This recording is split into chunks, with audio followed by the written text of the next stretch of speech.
I give you thanks. I give you thanks. You life. I give you thanks. I give you thanks. Have done many.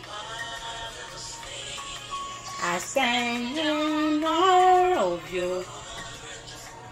Mbote ba mama langai, mbote ba ndeko langai, mbote ba lingami. Na kombo na Yesu Masia na pesi bino mbote na lingi bino mingi. Ba onyoso bazo supporter nga ko cliquer ba like na bino, ko s'abonner. Hey, I say hi to you, mama. The one who supports me. Will clicking your like and subscribe to my YouTube channel. I say thank you in the name of Jesus, and I'm coming to you again. Na edi boso na bino mama lelo na memeli bino bloko. Na edi bino pondu, na kosa lelo pondu abaswahili avec nguba mbesu. E nazo sala mipanzi na ngai ya kotumba. Yango nyonso oyo ba epice na kozala yango pona kokemusika te pondu na ngape na kotia chou. I'm coming to you, mama, to do my cassava leaves a different way, not the one I did before.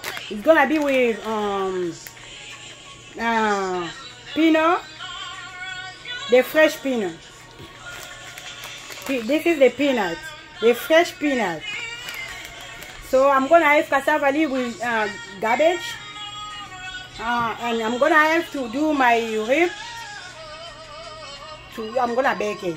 So ba mama yango naza ba epice na bino moko bo mona mungwa oh ginger na garlic donc tangawisi basangisa mafuta na mbila cube eloko nyonso yango ekokota wala to tamula ya kozweza te loko eza des recettes ekokute biso un peu moins ba minutes ebele na pesi bino esumbote na kombo na Yesu na esongo makasi bino bokotala ngai. Ale ba mama, let's go jumping. Nako banda liboso na pondu na nga ba mama. Pondu na nga naza mixer na ngai. I'm gonna start festival with cassava leaf. Ba mama, let's go jumping. Nazo cha cassava leaf na ngai. Awa na kati ya blender na nga o mixer na ngai. Let's go jumping. Oui ba mama, le fra pondu na ngai koti na kati ya mixer na ngo na kozo ba epice na ngai maboko na ngai soka ma bisusu eza propre pona oti ko simba simba mai. Na kati deja ba biloko na ngai. Eloko ni na kocha na kati ya mixer na ngai yango yo pondu na yo soke telemi na mixer comme d'ailleurs bino la fois passée na nga pondu a fraîche ya ba mama yango nga mona kali na tia na frigo. Voilà na kozwa pondu na ngai na kocha onyo ndambu na konika na yango ba mama na kozwa ai na ngai ndambu na konika na yango ba mama ngayo na kezwa piment vert na ngai ndambu na zonika na yango zuzu yango piment vert na ngai na ke konika na yango. Hey mama, I just get garlic, onion, and green, and my green pepper. That's I'm gonna go blend with. I'm gonna have. Mommy. Oui, mama, I'm gonna take look. I was saying I already put garlic, onion, green pepper in there, and I'm gonna have my cabbage, the green one. I'm gonna put them so to mix together. Nazoni kape garbage na ngai mama soke tondi kuna na kubuchaka ndambu. Na kocha pe poiron na nga which is I see it poiron na nga which is leek. Here I already cut them. It's leek. Yangoyo here it is. Na kozwa ndambu na che. This is green onion. Oye zali ndendi na nga mama na che na kati yango yo lo na nga na che ensuite sili lo na nga na che yango wana pona tango na zonika yango yo mai na nga na preparati yango yo mama na ke kocha mai na nga ko tuna nga quantité nini ya mai mama na za quantité mai opesa ote aseki ko san pondu ya konika juste tala blender na ngeza munene bloco côté belé tango nazo mona ke nazo tia mufuniku na ngai que zo vanda et zo koka vraiment konika na malamu tena koza obligé ya komasa mai. Mais pour l'instant that's all. And I was saying mama, I don't have no how much water you have to put over there. I don't have that. So you just gonna see, you see mine it's full, right? So when it's full, you don't have nothing to do. Just try to to put on your blender, your mixer. Oh Lord. Hold on. Yeah, mama ndeka na baki naza quantité mai.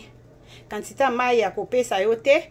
Donc on a tie yango wana mama don't have no amount of water to give to you. You just, when you put everything in there, just figure out when you you press on, and if it doesn't blend very well, and then you can put a lot of water, or you can add some more water. But for me, I just start right now. We're here. Well, let's go jump in by mama.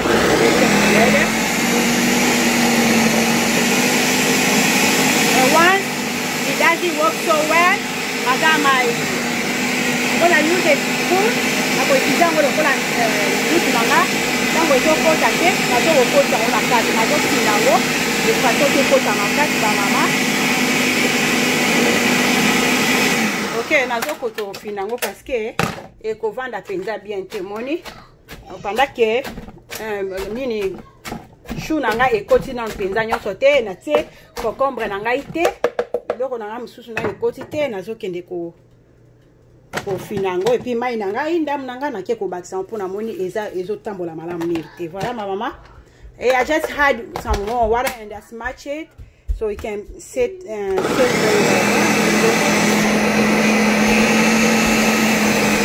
Mama, we need to take out all the time. Take out and then you go to that. Because you don't know like you go to the continent.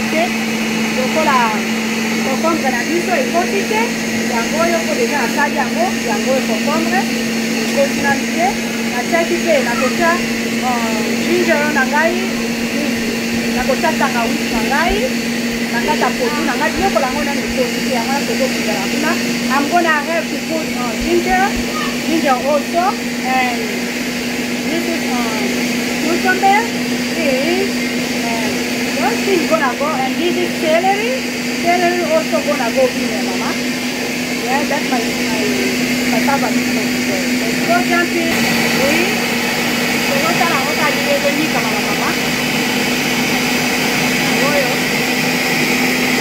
Stopper pour nacha ba biloko na ngai etikalaki azoke kocha celery na ngai. I'm gonna add celery, and I'm gonna have to put garlic, ginger, my ginger. Here my ginger. I'm gonna say chou na ngai etikalaki nazoke pe ko dimisa. Put all my garbage in, and my cucumber na te concombre na ngai pe ale sili ba épice na ngai fake kota na kati yango na ba mama to finiki to landi. Let's go jumping. Oui ba mama kande na baki tozo balola kango po evanda malamu tellement pondo ezebele ba ingredient bilo pe koti na kati ezebele. Mama, they are a lot inside, so I'm keeping renew the tap gonna go down and the down going tap. So the time nazo ni kapondu na ngai pe nazo ke ko profiter ko zwa libo kalangai, which I can use as a mix as a blender. Na ke ko zwa libo kalangai here, my libo ka mix I can use as mixer, and yango na ke ko cha ba épice na ngai so nazo sa nango mi panzi pe ko taka deja mungwa. Ba mama, let's go jumping. Pona ko expliquer eloko na ko zwa na so kwa na libo kalanga ba mama ba mona libo kalanga yango yo na ke ko rincer yango. Na kozala na besoin awa nazozwa nazuma poivron muke yango poivron nazwi I get green pepper, I get onion. Here my onion, I get garlic. I'm gonna have a little bit green onion or zalindembi nazwi what babinga nazwi ndembi, nazwi matungulu, nazwi ai nazozwa celery biloko nanga na kotuta na yango na ba mama. Nazozwa pe tangawisi na ngai yango yo olena cha kutu tangawisi naza tangawisi nanga deje sibanika yango mama. Tangawisi nanga basibanika. I have my ginger that they already blend with garlic that I'm gonna have to use for my rib. So let's go jumping ba mama. Yeah ba mama na bosanite na kezwa pe mungwa nanga po mungwa elembisaka yango.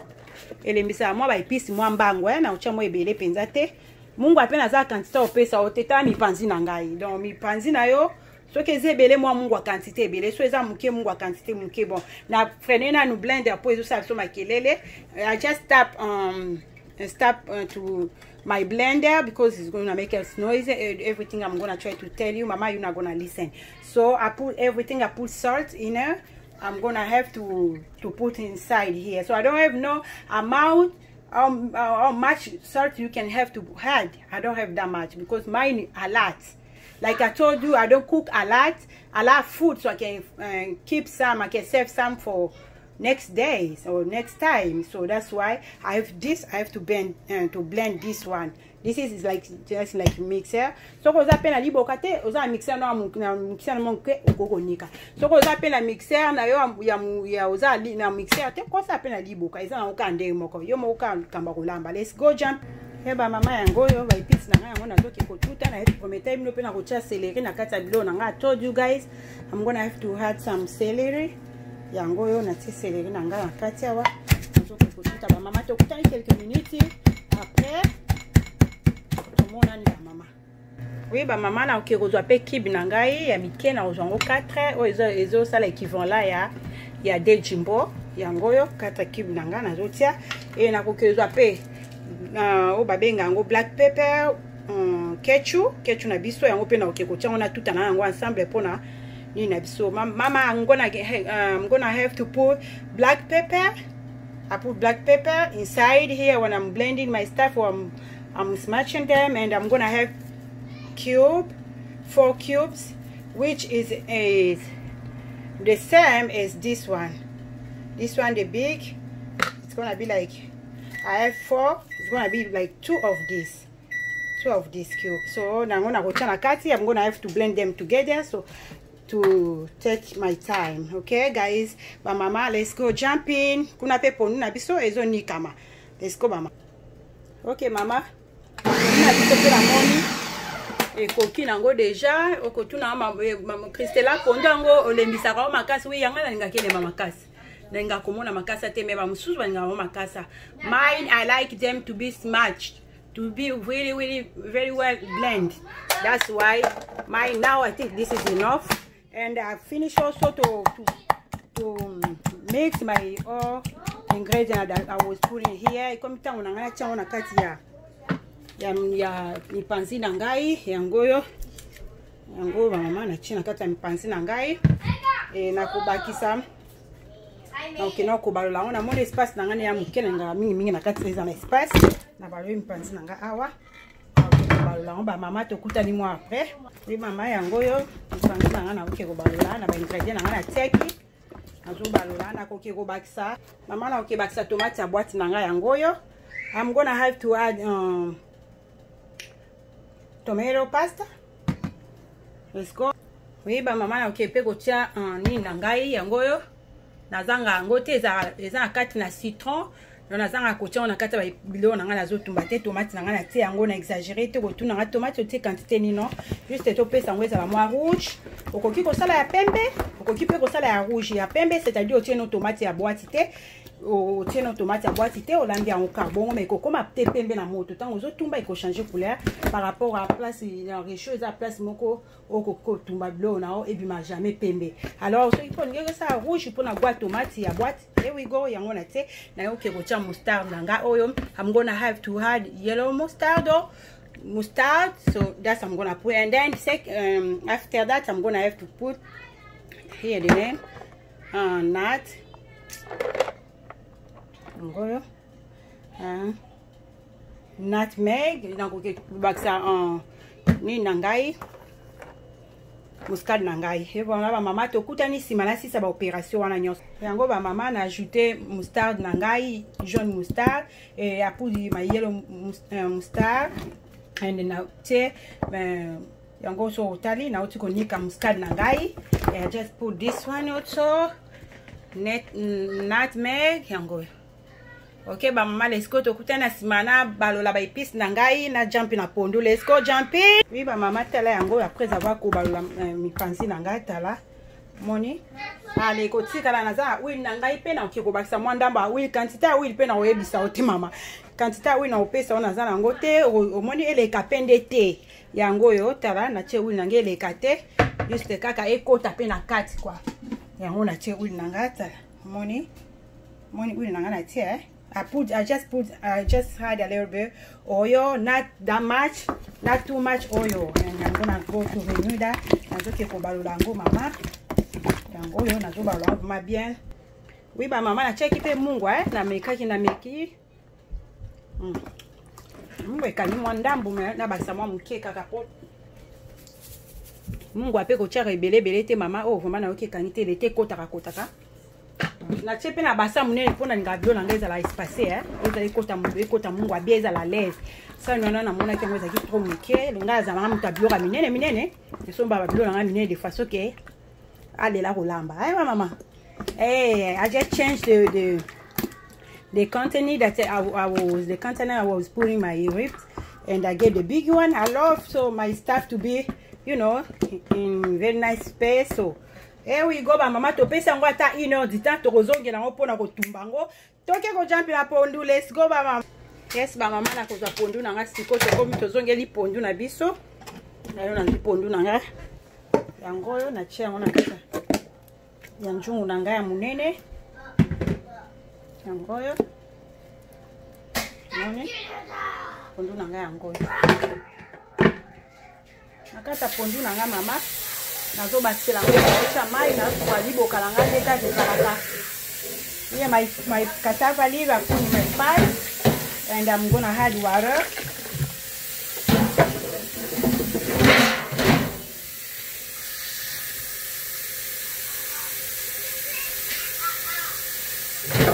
Water here mama mine na chena za quantity kwa hivi sote just like I usually say. I don't have how much water you're gonna have to put here because mine I like them to be softer, so a lot of water because my pot is big and my cassava leaf is big. I'm gonna have to add my ingredient that I left for my cassava to put on the top. I got onion, green pepper. I got what they call this one is green onion. I put on the top. I tell you kolo na tell them binangawana. Na tell this is the leek oza nini babenga poiron. Na chango likolo yango ba mama na okie ko bakso aubergine na ngai likolo.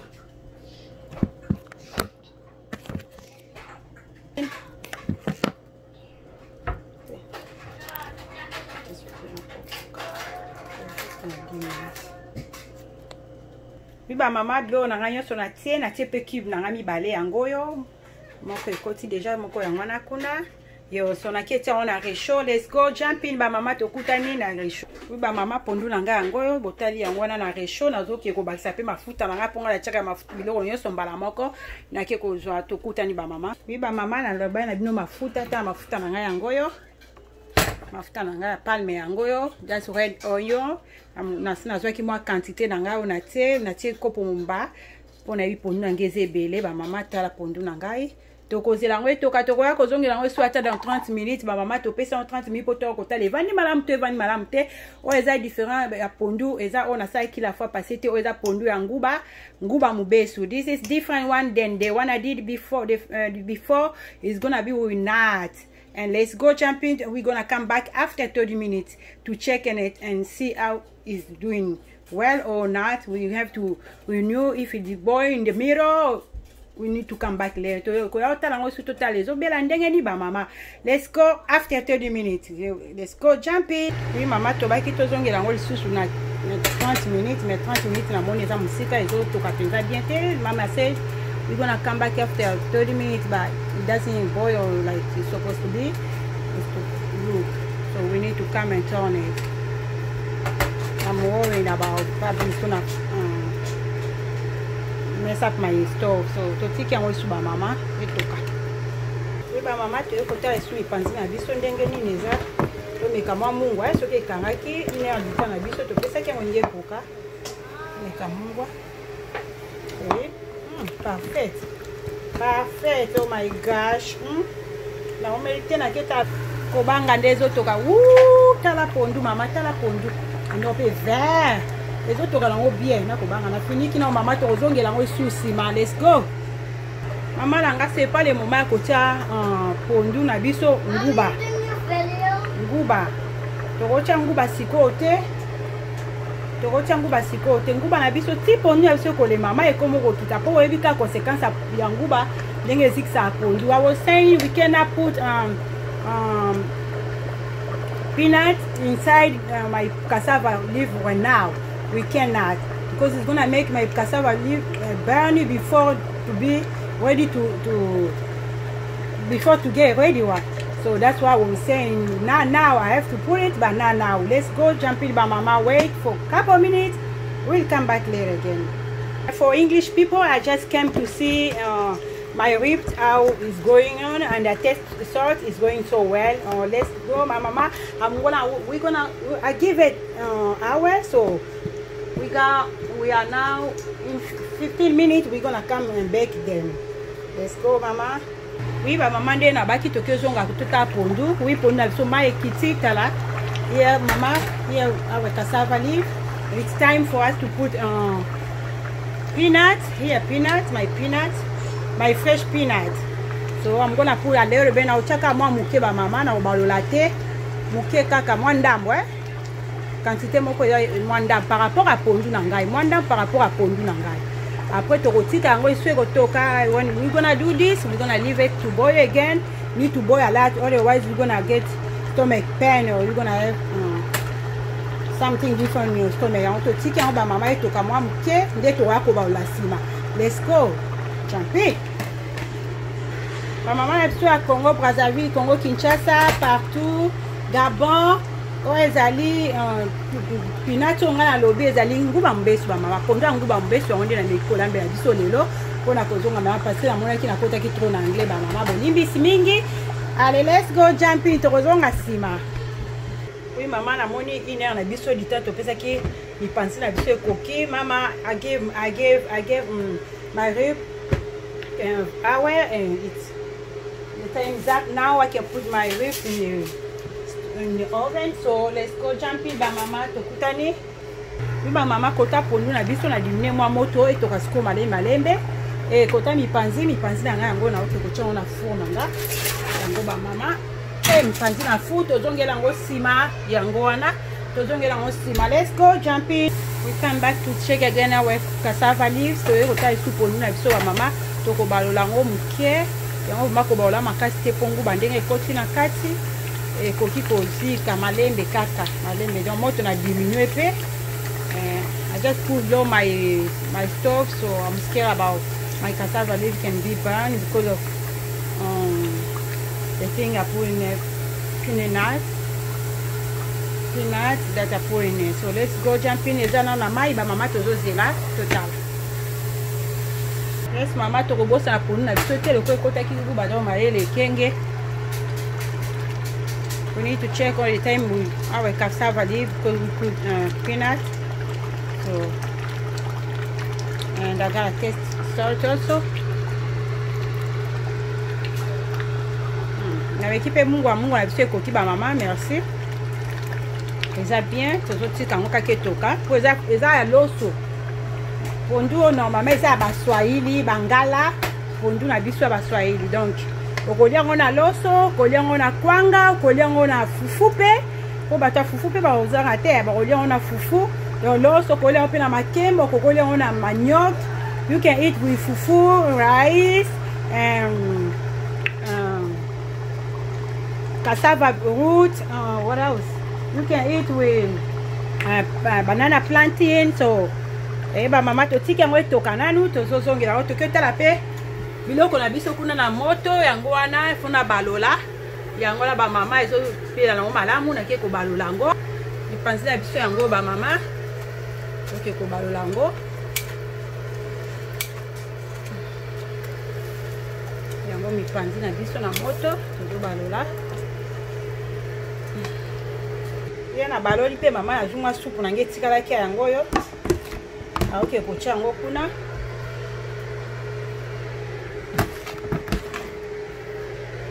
Yep. Negotika loko te. Iba mama to keta pona biso pona ya suka. na biso yango yo eumeli pe na moto ekomi nango na suka voilà ebeli nango awe cassava leaves is ready. Ok, tokozela siko mipanzi to présenter pondu na biso. Ok, ba mama tozeli tolandi na sima pona mipanzi na biso na présenter bino pondu na ngai oyo pondu ya nguba. Let's go jumping ba mama na mipanzi kuna. Mipanzi yango wana pe ezobela nango malembe tozozela ba mama. Let's go. Ok, ba mama eloko totikaki nango ezali ka mipanzi toke kotala yango sikoyo. Mipanzi na biso yango bamisu balingaka senya bamisu balingaka seki menga balingaka plus senya. Here my roof, mama, I just come see my roof.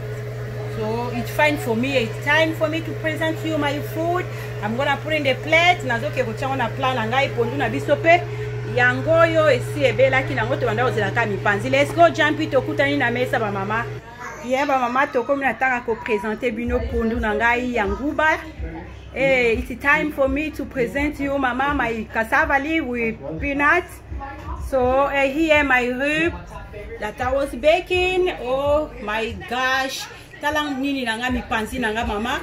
Mipanzi nanga seigneur ona lambi na kolia ngona nini nanga. Okoki kolia pondu na yo oyo na fufu na kwanga na loso manioc makemba na mipanzi na opembeni. You can also eat your cassava leaf with rice, fufu and cassava roots, bread, lipape bread, everything you want mama. Thank you for watching. Don't forget to subscribe for me and click like. That was Christella Mbaya kitchen. One is Aiki Christella Mbaya cuisine na ye. Yango ba mama kobo sanate. I am begging you guys kobo sanate ko subscribe na YouTube channel nangai. Cliquez ngai j'aime kende ko subscribe pona ko support ndeko na yo mama na lingi bino mingi. Let God bless you. I love you all and I see you next time. I see you later. Na tomona ninde prochainement. God bless all of us. Bye.